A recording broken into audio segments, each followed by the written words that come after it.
pedi, obrigado, irmã Sandra, por atender, que não fossem tiradas ainda, porque eu gostaria de prolongar a Páscoa mais um dia do Senhor. E porquê isso, irmãos? Porque é o feriado mais importante para os cristãos, e eu estava ontem partilhando com a minha família, e eu estou certo que foi a melhor Páscoa da minha vida. Até o próximo ano, se Jesus não voltar, vai ter uma melhor, amém? Porque cada ano a nossa fé aumenta, a nossa alegria de celebrar a ressurreição do Senhor é maior. Tivemos um bonito dia do Senhor, passado o dia do Senhor, tivemos uma sexta-feira santa, eu creio que santa, amém? Tivemos a alegria de estar na casa do Senhor também. E esta semana também foi muito bom ver um grupo de irmãs aí esforçando, dedicando para servir os nossos irmãos pastores que vieram estar conosco. Foi uma alegria muito grande, veio o meu coração com a dedicação dos que puderam estar presentes, os que estiveram aqui no dia anterior. Louvado seja Deus. Tivemos um tempo também muito bom. Eu queria agradecer de todo o coração à igreja por terem acompanhado esse projeto e terem feito o melhor. Foi muito bonito, os pastores se alegraram, recebi mensagens, inclusive no dia seguinte ainda a agradecer. Foi realmente maravilhoso, foi encorajador. Vivemos tempos difíceis no reino de Deus, irmãos. Sempre que nos reunimos ouvimos testemunhos devastadores de quanto o inimigo está destruindo o reino de Deus. Zelemos pela nossa igreja, zelemos pela obra do Senhor. Como eu digo, irmãos, sempre digo e lembro aos irmãos, protejamos o púlpito, porque está vivendo dias terríveis, acontecendo coisas incríveis, destruidoras, e não estamos a falar de coisas do outro lado do mundo, estamos a falar de coisas aqui em North New Jersey, onde nós estamos. O Senhor nos ajude a orarmos para que o púlpito seja santo, para que a vida dos que usam o púlpito seja santa, sejam comprometidos com Deus e possa haver uma dedicação inteira à obra, à pregação e à oração. Amém, irmãos? Muito importante. Contudo, foi encorajador também ouvir coisas boas de outros e bênçãos que o Senhor tem dado no meio do povo dele. Amém? Foi muito agradável. Quanto a mim, irmãos, eu agradeço, o meu coração foi encorajado na terça-feira. Quarta-feira tivemos um bom estudo bíblico também, e na quinta foi bom os homens terem reunido outra vez e estivemos a tentar resolver o assunto do pecado quanto ao Espírito Santo. Estamos quase lá. Amém, irmãos? Foi uma bênção, foi bom, foi agradável. Louvado seja o nome do seu príncipe. Hoje, depois da Páscoa. O que fazer depois da Páscoa? Tá? E em muitos círculos, irmãos, nós encontramos pessoas que vão à igreja, ou a suposta igreja, na Páscoa e no Natal, não é isso? Vão na Páscoa e no Natal. E às vezes no Natal não dá muito jeito, vão só na Páscoa, não é? E a minha pergunta para nós hoje, irmãos, é o que é que esta Páscoa impactou a sua vida, que vai fazer a diferença até à próxima Páscoa, se Jesus não vier antes? Que diferença teve esta Páscoa em nós? Foi bonito termos celebrado, fizemos realmente algo bonito para o Senhor, o nosso coração se alegrou, mas eu gosto sempre, irmãos, já devem ter reparado, já outros anos fizemos, não é a mesma pregação, mas já outros anos fizemos, depois da Páscoa, para refletirmos o que é que aconteceu e o que é que a nossa vida mudou. Porque de outra forma, irmãos, é demasiado vazio e superficial. A gente pode celebrar uma coisa muito especial, se o nosso coração, nada aconteceu no nosso coração, não valeu a pena, perdemos o nosso tempo. Então, irmãos, a mensagem de hoje é para nos ajudar a refletir e irmos, quando formos para nossas casas, pensar o que é que esta Páscoa impactou a minha vida. E se a resposta é nada, é tempo de nos voltarmos para Deus ainda e pedirmos que o Senhor trabalhe em nossas vidas. Amém? Mas se a Páscoa mudou a nossa vida, é bom que nos regozijemos e possamos pedir ao Espírito Santo que grave essa mudança em nossa mente para que o nosso coração jamais se afaste dela. Lembra, irmãos, que mente e coração trabalham juntos. Amém? Com a mente aprendemos, no coração nos é gravado. Amém? Então é importante pensarmos isso. Por isso que a nossa fé é uma fé racional, uma fé que tem lógica, que tem ensino, que tem princípio, que tem fundamento. Mas ela não é feita só baseado na letra. Ela é quando a letra é gravada no coração. Amém? Louvado seja o nome do Senhor. Marcos 16, 14 a 20, nós encontramos um texto que fica lá situado entre... Marcos 16, 14 a 20, fica situado entre 15 e 17, né?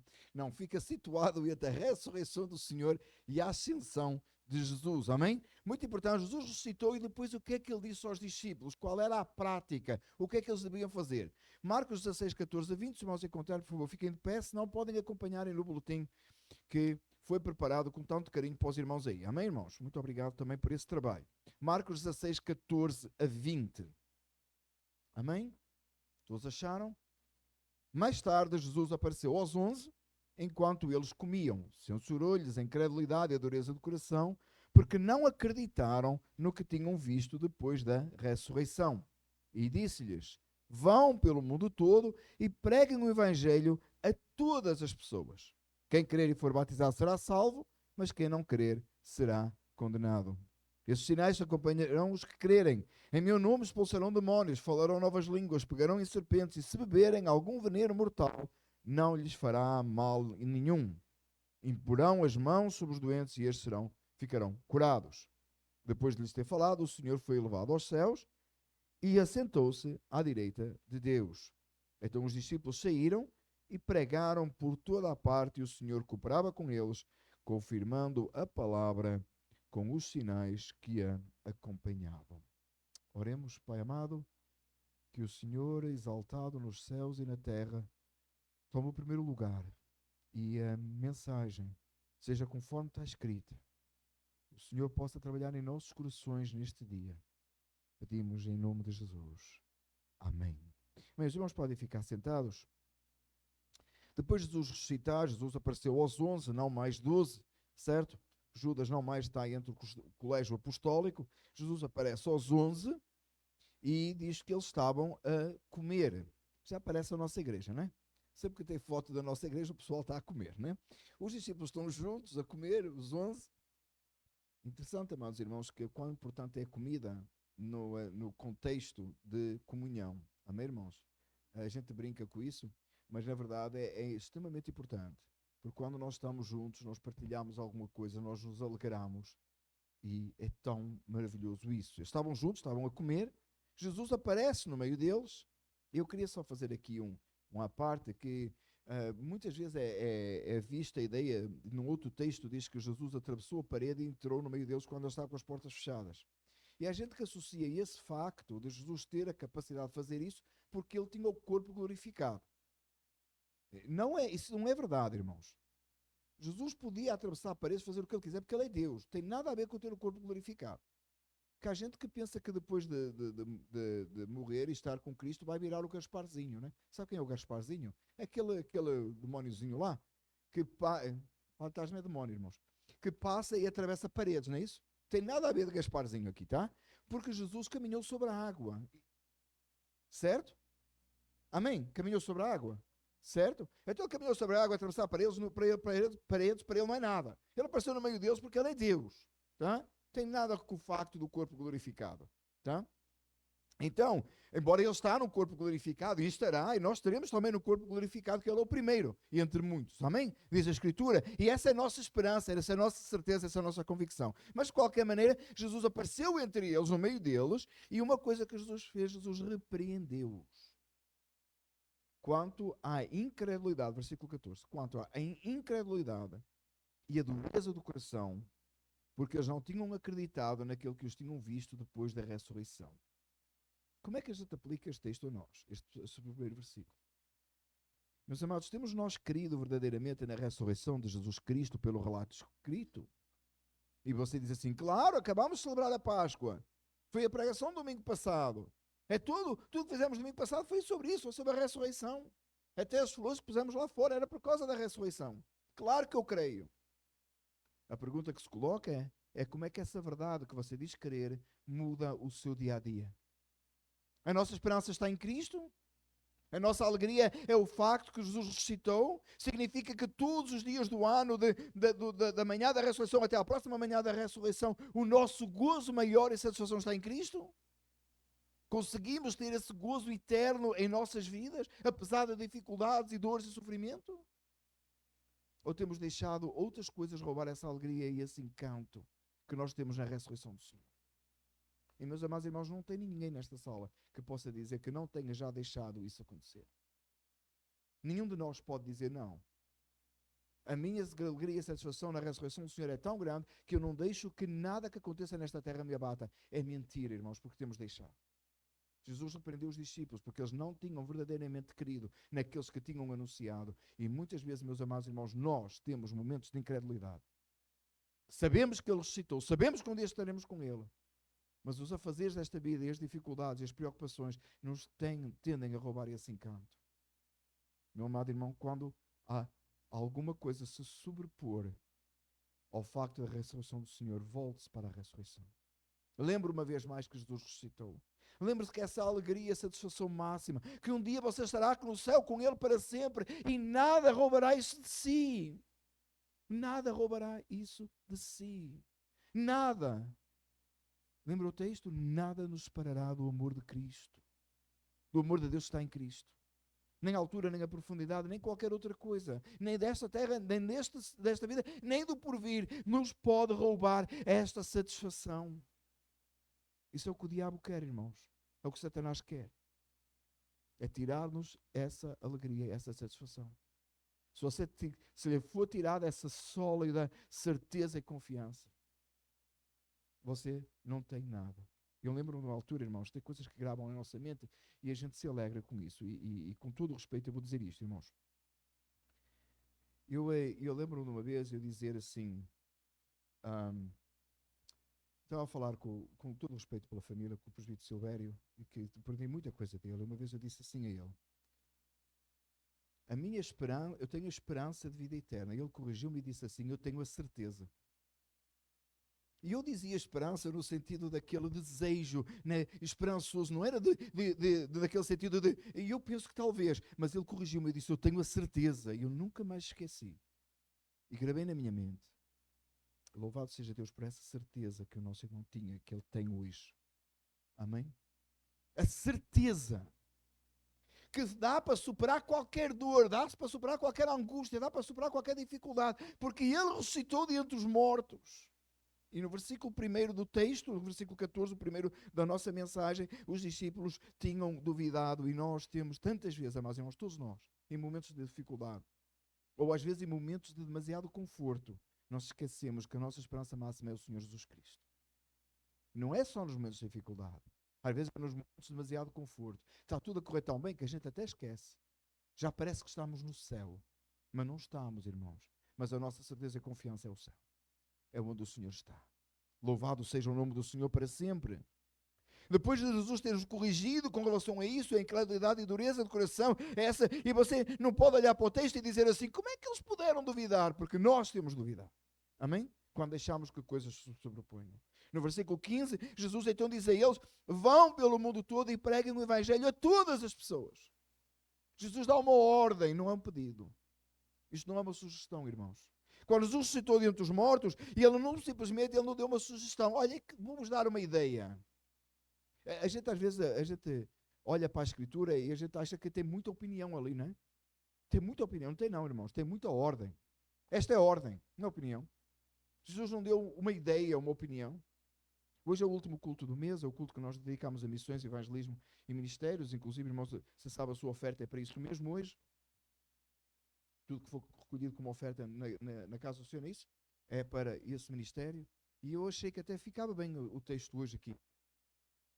E eu, vão pelo mundo todo e preguem o Evangelho a todas as pessoas. Mas, amado irmão, entenda uma coisa. Há uma frase que saiu muito aí uns anos atrás: missões se fazem com os pés dos que vão, com os joelhos dos que oram e com as mãos dos que oferecem, não é uma coisa assim? Meus amados irmãos, isso está errado, isso está super errado. Isso está errado. Isso está errado. Não é com uns que fazem uma coisa, outros que fazem outra, outros que fazem outra. É nós que temos que fazer tudo. A sua oferta não invalida você falar de Jesus ao seu colega de trabalho, ao seu vizinho, não invalida. Você é um missionário onde você estiver, não dá, já dei a oferta. Você diz assim: eu oro, faço jejum e oração pelas almas perdidas. Também não chega. Não chega a ir e falar ao vizinho e não jejuar e orar por o vizinho. Missionários a tempo todo, integral, com todas as características. Oramos por almas salvas, falamos de Jesus e também fazemos a nossa oferta. Normalmente essa frase é usada em culto de missões para levantar ofertas, irmãos. Cuidado, não se deixe enganar. Você foi chamado para ir, Jesus mandou eles irem. Vai, anuncie o Evangelho onde você estiver. Pregue Jesus Cristo. Vá e conte da maravilhosa graça que o salvou, que o alcançou. Seja uma testemunha viva. Meu irmão, você é diferente do mundo. Mas o mundo precisa saber porque é que você é diferente. Há uns anos atrás também surgiu uma ideia de que nós não precisamos de pregar, basta viver o Evangelho. Really? De onde é que tiraram isso? De onde é que tiraram isso? Se você viver diferente, as pessoas vão lutar, elas vão lutar com você diferente, mas não sabem porquê. Você tem que dizer porquê. Você tem que falar porquê. A gente tem, nós que viemos já em idade adulta de fora do país, a gente chegou aqui e tentou aprender inglês do melhor jeito possível, não é? E a gente fala umas coisas, não é? Mas mal você abre a boca, todo mundo percebe que você não é americano, não é isso? Mesmo em New Jersey, que quase que ninguém é, mas mesmo em New Jersey você fala e a pessoa diz, where are you from? Não é? Eu gosto quando eu posso, quando eu estou fora no estado e perguntam, where are you from? Eu respondo, from New Jersey. That's where I'm from. De onde é que você é? E eu respondo, de New Jersey, se eu estiver fora do estado. Mas não sei o que é que a pessoa quer. Normalmente a pessoa pergunta assim, não, originalmente. E aí é confuso, não é? Que eu não sei nem se eu sou de Portugal, se eu sou da Alemanha, não sei de onde é que eu sou. Aí fica tudo confuso. Mas eu tenho de explicar da minha maneira possível. Por quê? Porque quando você fala, nota-se a diferença, mas a pessoa quer saber porquê. Em relação ao Evangelho é a mesma coisa. Você vive uma vida cristã, você vive uma vida santa, mas a pessoa não é salva por isso. Ela precisa saber o porquê. É por causa do Senhor Jesus Cristo, é por causa da morte do Senhor e da ressurreição, é por causa da obra do Espírito Santo na sua vida, é por causa da sua esperança eterna estar no Senhor, no céu de glória. As pessoas precisam ouvir isso. Não adianta só viver diferente, você tem que falar essa diferença. Vão por todo o mundo e preguem o Evangelho a todas as pessoas. Quem é que é chamado a pregar? Todos. Todos. Vai e anuncia. Fala de Jesus. Eu disse assim, não tenho muito jeito. Deixa eu ver se o texto diz que é para os que tiver jeito. Não, não diz. Não tenho tempo. Deixa eu ver se o texto diz que é para os que têm tempo. Não, também não é. Vá e fala. Meu amado irmão, é bom você estudar uma forma de falar, é bom você se aprofundar nas escrituras e saber se você consegue decorar texto bíblico, melhor ainda. É ótimo que você se prepare, não é nada de errado você se colocar na frente do espelho e pregar para si mesmo uma forma de você treinar como é que você vai anunciar o Evangelho, não tem mal nenhum, mas há uma coisa que você se esquece, que você tem o Espírito Santo em si. Abra a boca, fala do que Deus fez em si. A sua experiência, o seu caminhar com Deus, a obra do Calvário aplicada na sua vida. Às vezes ficamos à espera de uma coisa muito teológica. Aconteceu um colega meu, o pastor faleceu. Porque o pastor morre também, é uma coisa impressionante. O pastor morre. E o pastor morreu. E aí eles tiveram que dividir os trabalhos na igreja, né? Porque não tinha, acho que não tinha um corpo de presbíteros. E é um dos problemas, irmãos, que é por isso que insisto nisso, não é, irmãos? Mas enfim, o pastor faleceu e acho que faleceu, acho que até no culto, se não estou em erro, eu não lembro agora. Sei que ele faleceu.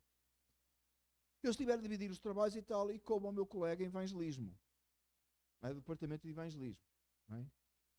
Então ele veio falar comigo e disse-me assim: conheces uma técnica de evangelismo que eu possa aplicar? Alguns irmãos já riram, olharam para mim e riram, que já estou a imaginar a resposta, né? Não, mas eu tentei ser suave, né? O homem perdeu o pastor, eu não tenho que ser meigo, né? E eu disse, olha, tem uma série de técnicas, e falei algumas, por exemplo, a do Redbox, né? O Redbox é muito conhecido em Portugal, não era, Marta? Foi muito, muito famoso em Espanha, que eu acho que nasceu em Espanha. Não, o Redbox é simplesmente uma caixa vermelha que chama a atenção e a pessoa salta em cima da caixa e prega o Evangelho. Não tem nada de mais, muito mais do que isso. Não é? Tem uma série de técnicas. A outra é aquela técnica, né, se você chegasse ao céu e perguntasse porque é que eu te deixaria entrar, o que é que você respondia, ou você é boa pessoa, você merece. Série de técnicas, né, que a gente ouve, e há até curso, e eu disse, olha, há uma série. Mas eu não sou contra nenhuma. Não sou contra nenhuma. Possibilidade séria. E não sou contra mesmo, irmãos, nenhuma. Disse ao meu colega, não sou contra nenhuma. Mas eu gosto mais da técnica de João Batista. arrependei-vos a chegar do reino dos céus. É a melhor técnica. Agora, disse a ele, como é que ela é apresentada? O Redbox ou outro formato qualquer. Não tem nenhum problema, seja isso. Vai e prega o Evangelho. Fala do Senhor Jesus Cristo. Fala quem Ele é. Fala o que Ele fez em si. Fala que você merecia o inferno e você vai para o céu. E você nem sabe aí porquê. Sabe porquê? Você sabe que é por causa de Cristo. Right? Todo mundo sabe. Mas você não consegue explicar porque é que Deus chamou a si para a salvação. Consegue? Por que você? Tem aqui alguém que sabe? Eu não sei. Não faço ideia porque é que Ele me chamou a mim. Mas eu sei que foi por causa do sangue precioso de Cristo que foi vertido em meu lugar. Oh, isso você pode dizer. Então vá e pregue. Qual é o esperado, o resultado que você deve esperar? Olha o versículo 16 comigo. Tem a Bíblia aberta, amém, irmãos? O versículo, ou o boletim. Versículo 16. Quem crer e for batizado será salvo. Os nossos irmãos pseudo-batistas não suportam, né? Mas daqui. Quem crer e for batizado será salvo. Você prega para que a pessoa venha a crer e desejar ser batizada. Fazer parte da igreja, da comunhão dos salvos. Então, pregue aqueles que crerem. Você não pode fazer ninguém crer. É o Espírito Santo que faz crer. É o Espírito Santo que desperta. Mas já quem não crer será condenado. Aquele que rejeitar a mensagem. Não lhe cabe assim determinar quem rejeita e quem não rejeita. Você não sabe isso. Então vá e pregue a todos. Fala do Senhor Jesus Cristo. Anuncie a verdade do Evangelho. Diga aos outros o que a obra do Calvário significa na sua vida. De onde vem o seu modo de viver. Fala. Quem crer e for batizado será salvo. Irmão, às vezes nós comparamos aquela pessoa que anuncia o Evangelho ao vendedor de carros, não é? Já ouviu isso? O objetivo, quando você vai comprar um carro, não é? É o fulano que está lá, um fulano que vai fazer você... o objetivo dele é levar você a assinar, não é? Na hora que você assina, é o objetivo dele, não é? Às vezes nós estamos a falar o Evangelho e nós parecemos um vendedor de carros. A gente quer levar a pessoa a assinar a salvação. A dizer, eu creio. E é um risco, irmãos. Porque a pessoa pode estar a ser convencida por si, não pelo Espírito Santo. É por isso, meus amados irmãos, que a gente não faz altar calls. A gente não chama à frente para a pessoa confessar os pecados e receber a salvação. Porque a gente não quer que ninguém seja confundido. A gente quer fazer as coisas com muita seriedade. A gente quer ter a certeza que é uma convicção do Espírito Santo. Não estamos aqui para enganar ninguém. Nós não andamos a vender carros. Há uns anos atrás, nós estávamos à procura de carro. E eu não sei se os irmãos sabem, eu gosto muito da Chevy, né? Chevy, it's my thing. Well, GMC works out. Mas é my thing. E eu lembro que eu fui aos 17 e tinha o concessionário da Chevy. E do outro lado do 17, não sei se os irmãos conhecem, no Route 17, tem o da Ford. E eu entrei, já vem o vendedor, né? Eu estava com a Soninha e o vendedor vem. E ele disse o que é que procura. E eu estava a tentar ver os preços de um Traverse. Não sabem, né? O carro de 7 lugares. Ou 6 lugares. E eu entrei no stand e o fulano, eu disse, vocês têm um Traverse? Eu tenho ali atrás. E na medida que caminhamos, ele já começa, né? Eu disse, disse ele, deixem-me dizer em inglês que é mais fácil para depois dizer em português. Eu disse ele, listen, I'm a Chevy guy. If I was a Ford guy, I would be on the other side of the road. So please, let's work the numbers. So eu disse ele assim, eu sou aficionado pela Chevy. Se eu fosse pela Ford, eu estava daquele lado do highway. É mesmo em frente, eu apontei para lá. Estava daquele lado do highway. Então, só vê se consegues pôr os números onde eu preciso. Só quero falar de números. E o fulano entendeu e saiu, e foi com o objetivo dele agora é assim, ele já não tem que convencer o cliente, eu só preciso de pôr os números lá. Como ele não pôs, eu voltei para casa na minivan. Lembram-se? Foi assim que funcionou. Mas, amados irmãos, pregar o Evangelho não pode ser isto. Você não pode chegar à beira de alguém e convencer a pessoa ao ponto da pessoa dizer, eu creio em Jesus.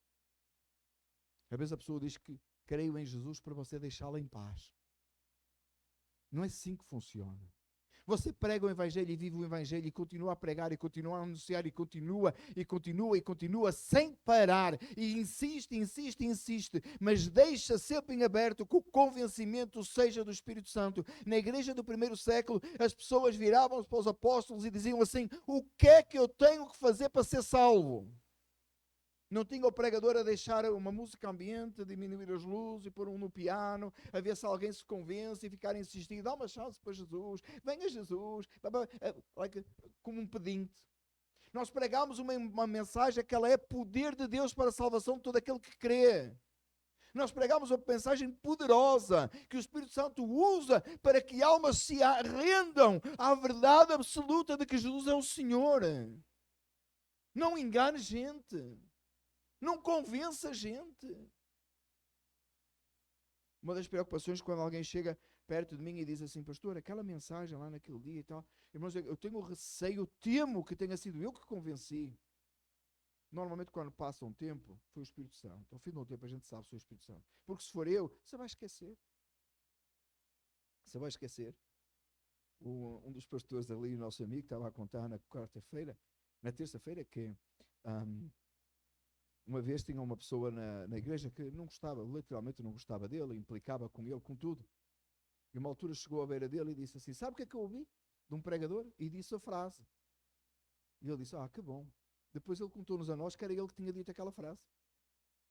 Se fosse falar porque não gostava dele, não me associou, foi-lhe dizer a frase que ele tinha dito. E ele disse: eu concordo com essa. Pois tinha sido ele que disse. Aí foi obra do Espírito Santo, não foi? Ele nem gostava nem do pregador. Mas recebeu a mensagem. Meus amados irmãos, quando o Espírito Santo gravar-se no mente e do coração daquela pessoa que você está a falar de Jesus, você vai ver que foi o Espírito Santo de Deus. Você vai ver que foi o Senhor. Você vai ver essa alma voltar-se para Deus, correr para o Evangelho, correr para a cruz. Assim tal e qual você, a cada dia, corre para a cruz, corre para o Evangelho, corre para a sua Bíblia, corre para a oração, porque você sabe que precisa de Deus, porque você sabe quem o Senhor é, porque você conhece quem o salvou e você quer adorar e exaltar o nome dEle. Não com fingimento. Almas quebrantadas, voltadas para o Senhor. Oh, irmão, vai e prega o Evangelho. Você olha para um colega de trabalho e diz assim: aquele nunca se vai salvar. It's not your business.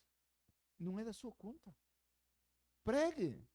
Não é da sua conta. Quem salva não é você. Você não salva ninguém, você não se salvou assim. O bom do Evangelho é que é um miserável a contar a outro miserável onde ele pode encontrar a vida eterna. Porque sem Cristo eu sou um miserável. A contar a outros miseráveis o que é que eles precisam, o que é o que eu preciso. Mas pela graça de Deus, pela bondade do Senhor, Ele me salvou e Ele continua salvando outros. Porque Ele é bom, toda a glória e honra seja dada a Ele. Versículo 17. E estes sinais acompanharão os que crerem. Em meu nome expulsarão demónios, falarão novas línguas, pegarão em serpentes e se beberem algum veneno mortal, não lhes fará mal algum, imporão as mãos sobre os doentes e estes ficarão curados. Irmãos, hoje é dado um ênfase tão grande aos milagres, né? Em certos círculos. Milagre aqui, milagre ali, campanha de milagres. O povo corre atrás de milagres. Sinais, prodígios, coisas que chamem a atenção. Irmão, tem alguma coisa que chama mais a atenção do que uma pessoa que estava condenada em seus pecados, foi mudado de vida e vai estar com Cristo? Não que os sinais não sejam importantes, não que nós não creamos para os sinais para os nossos dias, nós queremos para os sinais para os nossos dias, está na Bíblia, Deus opera sinais e maravilhas hoje, Ele opera de forma extraordinária, coisas que nós não podemos entender, explicar, que a ciência não explica. Louvado seja Deus pelos milagres, mas entenda, meus amados irmãos, que nenhum milagre é como aquele que a salvação opera na vida daquele que estava perdido. Meu amado irmão, uma pessoa que nem que ressuscita, você sabe que Lázaro, Jesus ressuscitou dentre os mortos, certo? Você conhece Lázaro? Viu Lázaro? Tem visto Lázaro? Viu Lázaro por aí? Alguém viu Lázaro aí? Não. Você diz que ele não mora em New Jersey. Mas onde é que ele mora? Onde está Lázaro? Morto. Ou não? Quem ressuscitou ele dos mortos? Fisicamente? O próprio Jesus Cristo. Mas ainda assim Lázaro mais tarde morreu. Não sabemos nada da morte dele. Mas sabe onde é que Lázaro está eternamente vivo? No céu de glória. Sabe o que é que Lázaro merecia? O inferno. Percebe o que eu estou a dizer? Você merecia o inferno tal qual Lázaro e todos os outros pecadores. Mas por causa da bondade e a graça do Senhor na nossa vida foi transformada e nós vamos para o céu. O milagre físico é importante, mas ele é limitado. O milagre espiritual é eterno. Deus já curou. Não, tem irmãos aqui que já foram curados das coisas mais extraordinárias. Eu creio, eu sei isso. Deus opera no nosso corpo, cura. Num dia você tem uma coisa, no outro dia você não tem. Deus opera sinais e maravilhas. Eu creio, irmãos, eu creio. Tem milagre financeiro? Tem. Não é teologia da prosperidade? Tem. Já esteve apertado e Deus mandou uma bênção? Já. Eu já. Muitas vezes. Porque a gente sabe que é a bênção de Deus. Esse dinheiro durou para sempre? Você deixou de trabalhar por causa desse dinheiro? Não. Você teve que voltar ao trabalho, não foi? E depois o que é que aconteceu? Os preços aumentaram, né? Como estes últimos anos. E agora está tudo balançado outra vez, não está? Agora você está quase para cantar aquela música. Senhor, eu preciso do milagre. Porque os preços são tão caros. Você já ficou doente, Deus curou, passado um tempo você apanhou uma gripe, não foi? Ficou doente outra vez. Por quê? Porque o milagre físico, o material, ele é limitado, irmãos. Ele acontece por um tempo. Mas aquilo que Deus opera na sua alma acontece para todo sempre. Não há milagre maior que é uma pessoa mudar de vida. Não há milagre maior que é um pecador ir a caminho do inferno e voltar e começar a caminhar para o céu da glória, alegre e regozijado em Cristo pela salvação da alma. Não há nada maior. Não há nada mais extraordinário. Não entenda, meus amados irmãos, que eu estou a dizer que os sinais não são importantes. Os sinais são importantes, mas você quer que você entenda que eu tenho assistido ao maior milagre de todos, que é a alma se voltando para Cristo. É transformação de vida. Mas eu assisti um vídeo, fulano lá. Não sei se assistiu, me contaram. Fulano lá naquelas linhas que fazem campanhas de milagres, né? E vem lá na frente, e o pregador todo entusiasmado, e diz, qual é o seu milagre? E a pessoa diz, já fui curada, não sei o quê. Vem outro, e qual foi o seu milagre? Eu fui curado, não sei mais quanto. E o seu foi não sei o quê. E vem lá uma senhora e eu pergunto, e o seu milagre? E ele diz, Jesus salvou a minha alma. Sim, sim, e o seu milagre? O maior de todos. Aquela sim era uma crente convicta, aquela sabia qual era o milagre. Ela sabia qual era o maior. Amado irmão, quando você vai falar de Jesus, não impede que você fale de um milagre físico que Deus fez na sua vida, ou um milagre financeiro, mas isso é introdução. Você quer é contar o maior milagre. Você quer contar é quem você era, é quem você é. Você quer contar é por onde você ia, mas por onde você vai agora. Você quer contar o que é que o Calvário significa em si, o que é que o sepulcro vazio significa. Mensagem poderosa de salvação não é a mensagem dos milagres, é a mensagem do Evangelho que liberta. É uma mensagem da cruz. Oh, mas eu acredito, irmãos, nestes milagres. E você diz assim, pastor, por que a gente não vê tanto milagre hoje verdadeiro, milagre genuíno mesmo, sem essa campanha? Campanha de milagres é a gente marcando horário para Jesus, fazendo agenda para Jesus. Você já percebeu, pensou nisso? Às vezes a gente faz coisas tão idiotas, irmãos. Eu estou a falar evangélicos. Marca a campanha de milagres. Vai ter cura e libertação dia tal. Quinta à noite, culto de libertação. Que Jesus só liberta à quinta à noite, que nos outros dias já está muito ocupado. Aí a gente marca culto de libertação quinta à noite. Agora, se Jesus não aparece para libertar, a gente vai ter que cancelar o culto. Mas que acredito é essa? Faz agenda para Deus, irmãos. Deus opera quando Ele quer, Ele faz quando Ele quer. E quando Ele faz, se Ele fizer, gosta daquele hino. Se Ele fez, Ele é Deus. E se Ele não fez, Ele é Deus. Lembra? Que nós cantámos aqui na igreja já várias vezes. Fica aí a dica para o mês que vem. Não tem que ser, irmãos, estou a brincar. Se Ele fizer, Ele é Deus. Se Ele não fizer, Ele continua sendo Deus. E Ele faz o que Ele quer. Marcamos agenda para Deus. Buscamos do Senhor com humildade. Queremos ver sinais e maravilhas. A igreja do primeiro século era cheia de sinais e maravilhas. E a gente não é hoje, para não, irmãos? Milagres genuínos. Fez pouco, não é? Os sinais acompanharão os que crerem. Temos nós querido. Verdadeiramente, de todo o coração. Os sinais são para testemunha da mensagem. Versículo 20, olha o versículo 20, já voltamos ao 19, olha o versículo 20 comigo. Então os discípulos saíram e pregaram por toda a parte. Oh, e foi maravilhoso.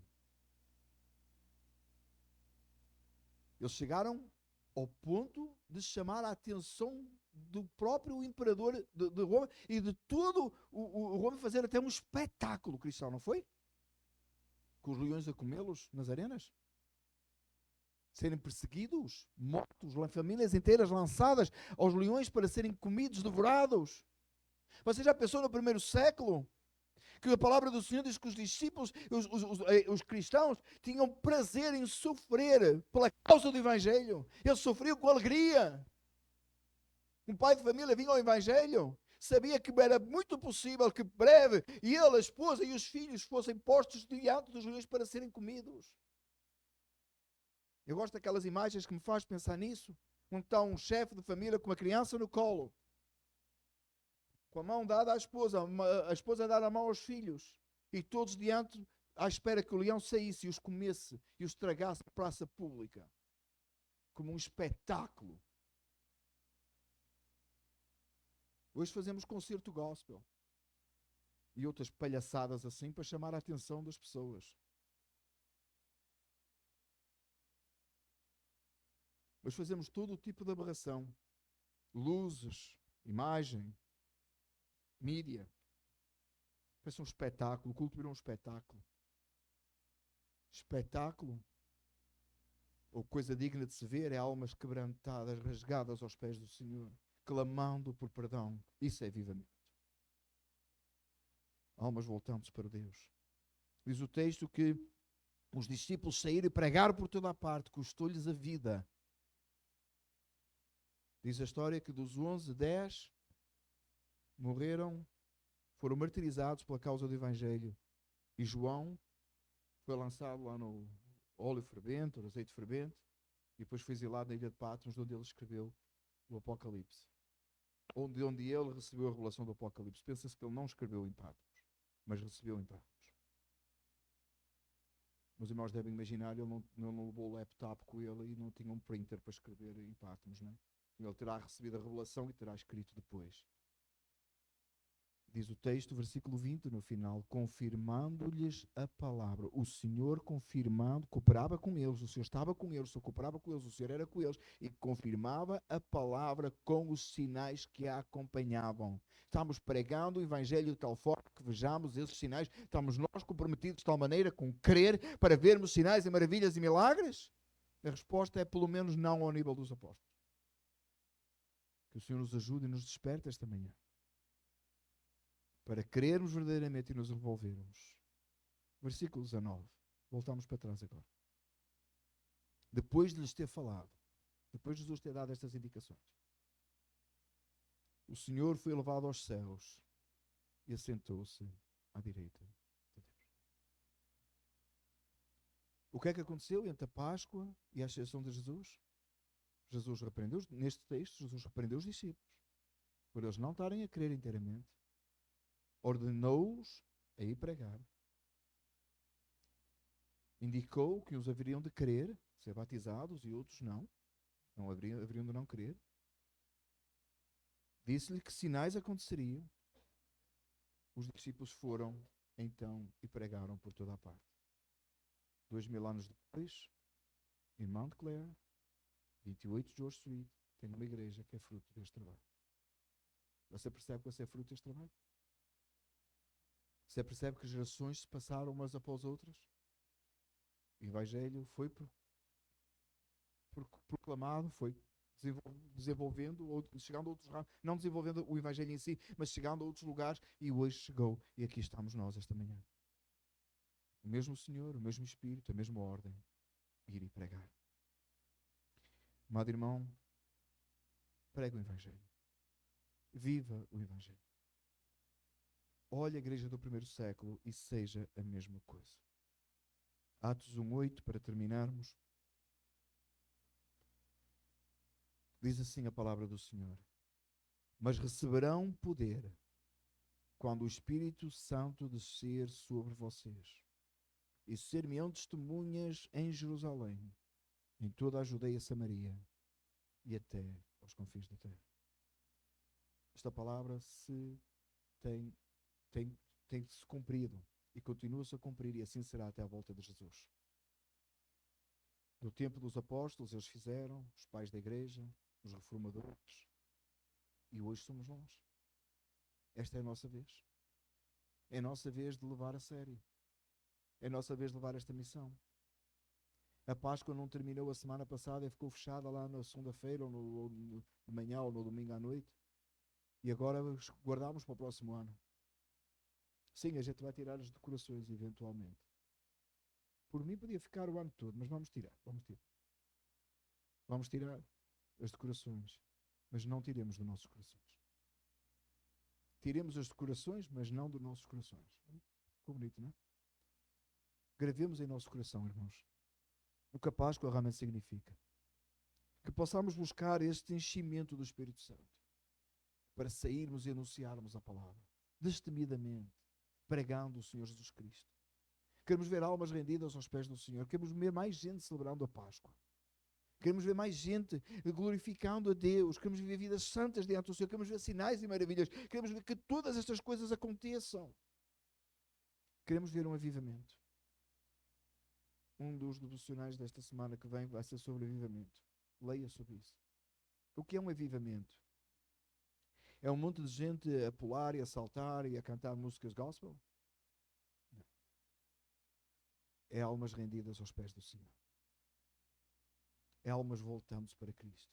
É abandono do pecado e busca de santidade. Irmãos, a igreja do primeiro século experimentou isto. Pedro prega uma mensagem, 3.000 almas são salvas. Em pouco tempo a igreja de Jerusalém tinha 5.000 salvos. Diz o texto bíblico. Não inventei, está na Bíblia. 5.000. Quando Pedro pregou e 3.000 almas foram salvas, irmãos, eu não sei quantos ouviram a palavra. Eu sei que 3.000 ouviram. O sistema de som que Paulo tinha era muito bom. Right? Ele pregou e 3.000 almas foram salvas. Pelo menos 3.000 ouviram. O sistema de som era fantástico. Não sei quem montou o som lá, mas o fulano era top. Eu penso que foi João, que era o mais novo. Correu lá atrás dos cabos. Nada, irmãos, não tinha nada. Não sei quem preparou o PowerPoint. Foi a Marta. A Marta fez o PowerPoint. A Marta da época que era aquela que estava muito afadigada, né? Não sei como é que fosse, não sei como é que eles fizeram, irmãos. A Maria ajudou. Eu li o texto, mas quando eu comecei meus primeiros anos de ministério, eu li a pregação de Pedro tantas vezes, porque eu queria descobrir na pregação de Pedro o que é que ele disse, que fez pessoas se converterem, mas eu li o texto 1000 vezes. Eu disse, o que é que ele disse? Você já leu a pregação de Pedro no dia de Pentecostes? Coisa simples. Ele falou aquilo que entendem, mas que ele não tem nenhuma teologia formada, ele não leu Romanos para pregar no dia de Pentecostes. Ele não tinha nada, ele tinha o Velho Testamento e o que tinha acabado de acontecer, e tinha a acusação pública de que tinham roubado o corpo de Jesus. Eu sei que os crentes do primeiro século, no dia de Pentecostes, estavam a ser acusados de ter roubado o corpo de Jesus. Acusação pública contra eles, que era a coisa mais normal, não é? Morreu, não está o corpo, quem roubou? Alguém roubou o corpo. Não é que ele ressuscitou? Quem é que ia roubar? Os discípulos que estavam a querer seguir aquilo e queriam justificar. Era a coisa mais normal. A acusação era normal. Não era um absurdo de uma acusação. Right? Os próprios soldados foram pagos para dizer que enquanto dormiam os discípulos roubaram o corpo. Não tinha CCTV. Não dava para saber. Não tinha câmara. Right? Tinha câmara oculta. Não deu para saber. A acusação parecia legítima. Pedro se levanta, cheio do Espírito Santo, o mesmo que habita em si e em mim, certo? Ou é um Espírito Santo 2.0? Não, é o mesmo Espírito Santo que habita em si e em mim. Pedro se levanta, prega a mensagem mais simples. 3.000 almas são salvas. Em pouco tempo a igreja de Jerusalém tinha 5.000 almas.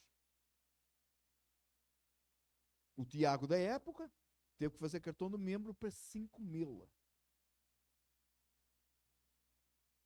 Você já pensou? Disse assim, não, que eles não fizeram cartão de membro. Não fizeram, mas eles sabiam quantos eram e quem eram, porque eles têm uma conta na Bíblia que tinha 5.000, não é? Acompanharam 5.000, 11 pessoas acompanharam 5.000. E começou-se a gerar líderes, e em pouco tempo o evangelho estava por todo lado. E a perseguição, diz Tertuliano, que um poeta da época, que parecia que o sangue dos cristãos nazarenas era como semente que gerava mais cristãos. Quanto mais matava, mais tinha. Tertuliano, o poeta da época, disse que parecia que o sangue dos cristãos nazarenas, caía nazarenas, mortos, parecia semente. Tinha mais cristãos ainda, não acabava nunca.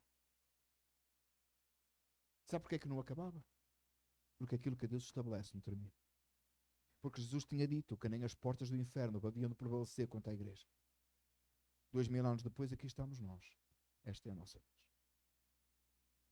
É a nossa vez de pregar o Evangelho. É a nossa vez de ter esta convicção. É a nossa vez de falar a verdade do Senhor Jesus Cristo. É a nossa vez de seguirmos avante. E você diz assim, e vai ter 3.000 almas salvas? Eu creio. Eu creio. Que é o mesmo Deus, o mesmo Espírito que habita em nós. Que faz a mesma coisa. Eu não sei como é que a gente vai pôr aqui 3.000 almas. O irmão Márcio faz outro gazebo, outro pavilhão, e o irmão Júlio, que é o porteiro hoje, vai ter que acomodar. E ele é o primeiro que vai ter que ficar de pé, que ele é o porteiro hoje. Mas vai sentar os outros 3.000. Amém? Se Deus der 3.000, irmãos, a estrutura não é o problema. A estrutura não é o problema. O problema, meus amados irmãos, é nós convertermos, é que Deus converta o nosso coração, nós abrimos o nosso coração para esta verdade. No dia que nós abrimos o nosso coração para esta verdade, nós veremos o agir de Deus. O Senhor cooperou com eles por todas as partes. Eles pregaram a palavra. Contra tudo e todos. Problema dentro da igreja. Aflição. Leia o livro de Atos. A igreja prevaleceu. A igreja prevalece. Tentaram destruir a igreja tantas vezes, amados irmãos. Na história da igreja. Tentaram nos calar tantas vezes. E ainda agora, bem recentemente, a igreja continua. Porque isto não é projeto de homem, é projeto divino. O que Deus faz, ninguém pode. Fique de pé, vamos orar. Amado Deus, Salvador nosso, louvamos o nome do Senhor, o que vive e reina para sempre. Entendemos, Pai, o chamado do Senhor, para que a Páscoa não termine aqui, mas continue acesa em nossos corações. Agradecemos, Pai, esta manhã, que a bondade do Senhor e a misericórdia é tão grande para conosco. Perdoa, Senhor, os nossos pecados, a nossa fragilidade, a nossa descrença, e leva-nos, ó Pai, a crer em Ti. Nós te bendizemos e para sempre serviremos em nome de Jesus.